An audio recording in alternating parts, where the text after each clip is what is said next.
Hello my precious cinnamon rolls, my name is Phoephoe and I'm here back again playing Loren the Amazon Princess. Now, I want to apologise for there not being a video yesterday. I was really stressed out over silly inconsequential stuff, but it meant that I just didn't have the focus to make a video. So, we're going to do the boss fight against the ogre guy. Got the front row, back row, yeah. Vork. Sounds like somebody throwing up, doesn't it?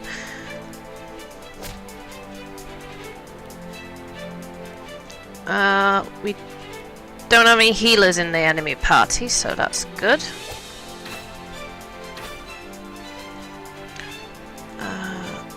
They hate ice, so I want to hit them with ice.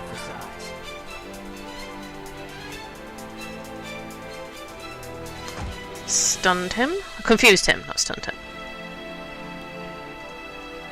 Rain on him, Earth. One down. Ouch.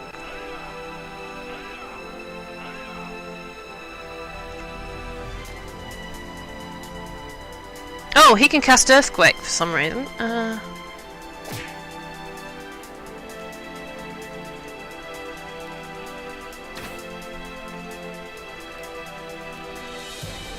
Two down.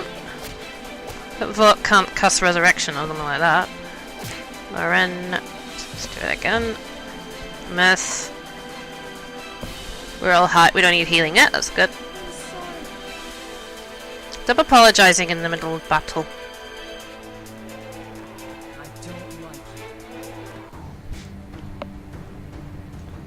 Ramus.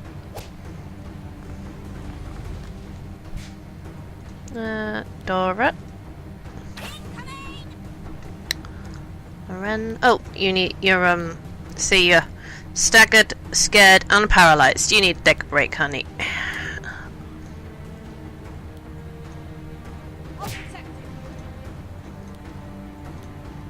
Alright, they're all dead except for Vork himself.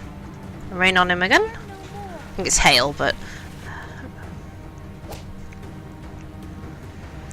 ice. Try this on for size. Ramus.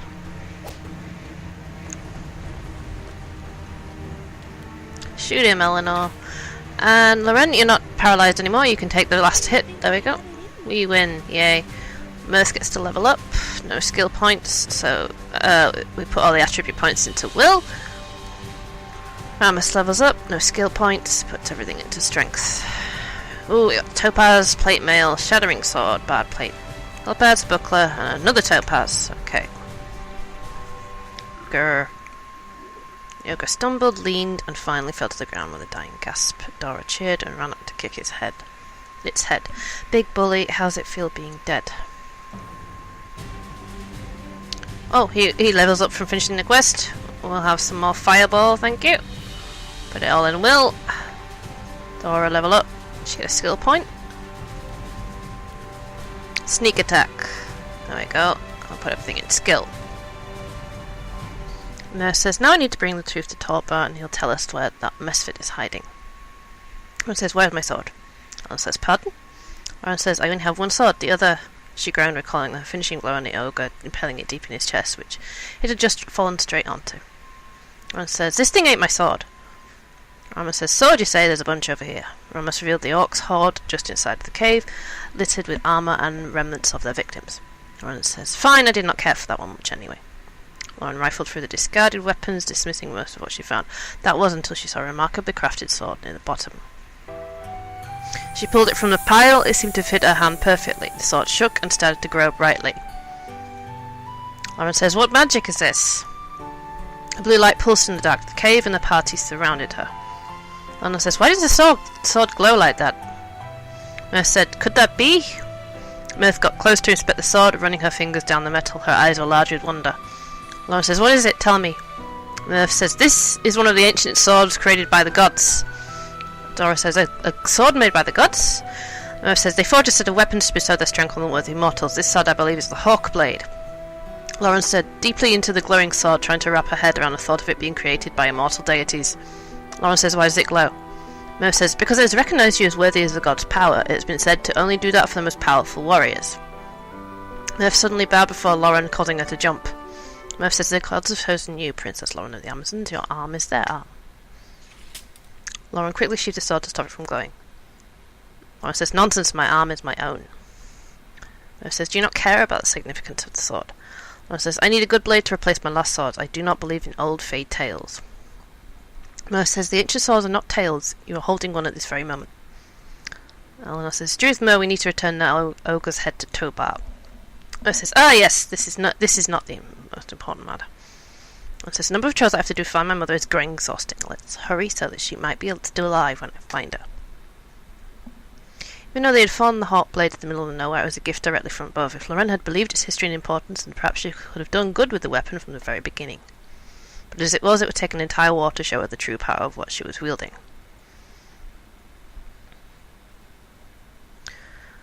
Before we go further, I want to note about romance options for Eleanor. If I don't get any feedback from who people want me to romance, I'm going to flirt with everybody. Okay. Loren led the group into the sandy elven town to find Tobar and give him the ogre's head. The whole town grew tense at their presence last time, but they were now even more on edge. The blue villagers whispered in fear and ran into their homes. Blue villagers, it's like Smurfs. Dora says, what's got them running scared? Dora says, maybe they don't like seeing ogre heads. Mirth says, is that? And then it became clear why the mood had changed. A group of tall, heavily armed dark elves surrounded Torber in the middle of the town. Mirth gasped, recognising them immediately. Mirth says, that's them. Loren says, the rogue's good and we're grown weary of chasing them. Loren pulled out her swords quietly as the group approached the rogue elves. They noticed the party and immediately drew their own weapons. Somebody says, Elder Druid Mirth. A tall dark elf stepped from the ranks, revealing himself to be the leader. Mirth said, Mesphit! Mesphit says, you're far away from home. Mirth says, look at what you have made me do, to what lengths I must go to find peace. The forest had cried for too long. Now it must end. Mesphit scoffed. Mesphit will never end, not as long as my people are rotting under the desert sun. That is the way things must be. Mesphit says, no! The dark elf growls harshly, consumed by some greater rage. His anger seemed almost out of control. Mesphit said, things will change, they will change right now. Mesphit loaded his bow and aimed it right at Mirth. Mirth says, you will give us our freedom now. Mirth trembled under his aim, knowing full well that he could fire a mortal shot before anyone could stop him. While the rest of his gang poised to fire as well, the entire party could be slain at any moment. I said, Mesphit, I cannot. You know that. That's all you can say? Mesphit asks. 1,000 years of exile and nothing will ever change. Mirth says, the forest has rejected the Dark Elves. I have no control over that. Toba says, it is the druids that tell the elves to drive us out. The forest has done nothing to us. Mirth's mouth dropped open in horror. Mirth says, the druids have always worked with peace towards the druids have always worked towards peace with the Dark Elves. Mirth says, you came here to kill me, Elder Druid.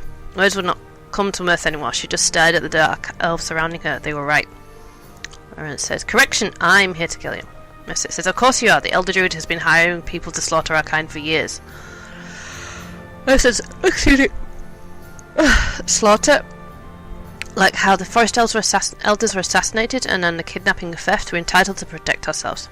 Mirth said, we only took food that we may eat. Desert cannot provide for us all. And you send no aid even though you cast us out.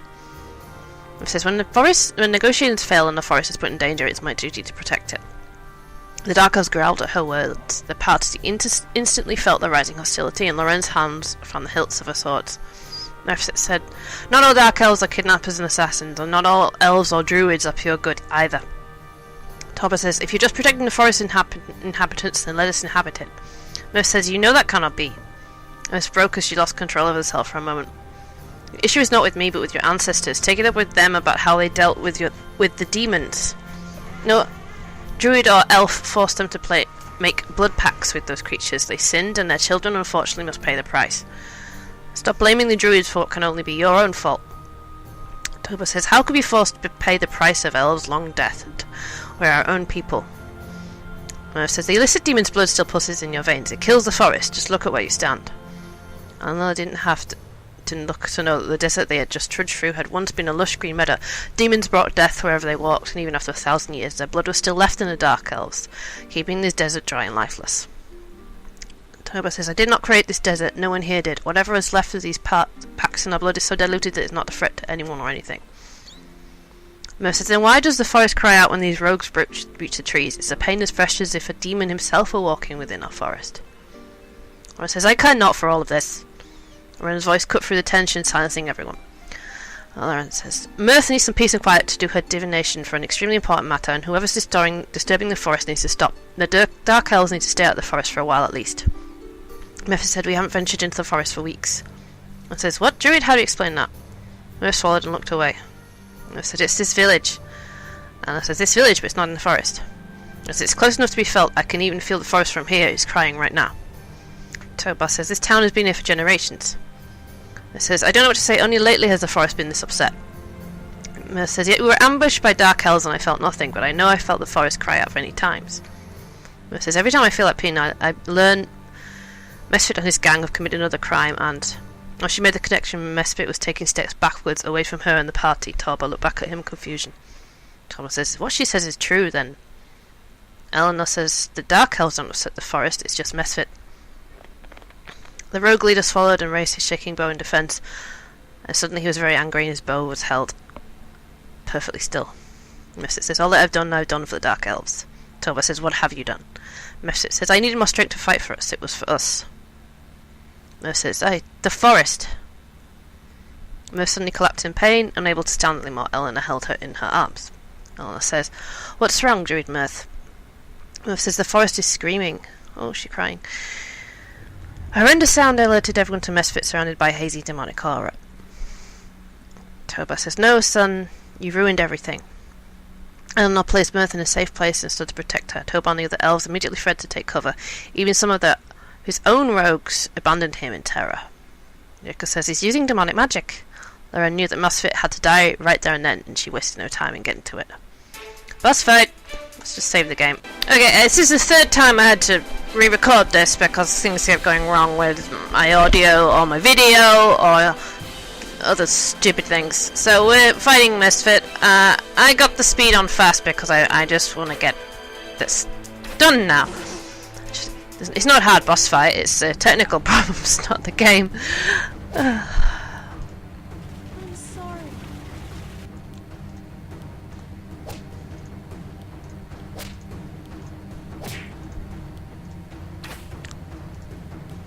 I had to actually restart the game right from the beginning because I didn't have enough backup saves. Because I didn't realise something had gone wrong with my recording, and I'm a noob at this stuff still. I'm learning that everything can go wrong horribly quickly. So okay, we beat him. Nobody leveled up, we got some gold. Blood trickled from Mesphit's mouth. The exhausted party watched him fall to his knees, openly bleeding. Yes, it says, my people need justice. He coughed and fell onto the ground, his wounds turning the sand red. The only sound was the howling wind as everyone waited for him to die. Instead, he seemed to be in agony, so Loren approached him with his sword and mercy ready. Thomas says, no. The elder dark elf hobbled quickly and fell by Mesphit's side, craning his head closely. The rogue leader could barely keep his eyes open, but tried to find the elder with his hands. Father, Mesphit asks. Thomas says, I'm here. Mesphit says, I'm so sorry. Toba says, look at you, you're everything we strive to erase. Loren says, I will put him out of his misery. Toba quickly shot a desperate look at Loren, knowing that his son was in pain and that he had done wrong, but also still clutching tightly to him as if to never let go. Eleanor felt a hand on her leg and she looked down to see Mirth struggling to stand. She whispered something under her breath, but she could not hear her. Instead, Eleanor helped her to stand. Mirth says, wait. Her host's voice was much clearer now. Eleanor searched her eyes and found not only tears, but sympathy. Mirth limped towards Mesphit and Toba, crouching next to him to place her own hands on the fallen rogue. Mirth says, forgive me. And began to glow as she attempted to heal him. Mirth says, you must live. Fight the cause of the demon inside you. Do not let them consume your life as well. Fight your blood. Mirth says, fight it, son. Mesphit did not seem to be recovering, he just coughed and wheezed, losing a lot of blood. Eleanor could no longer stand it and rushed to Mirth's side, using her healing magic as well.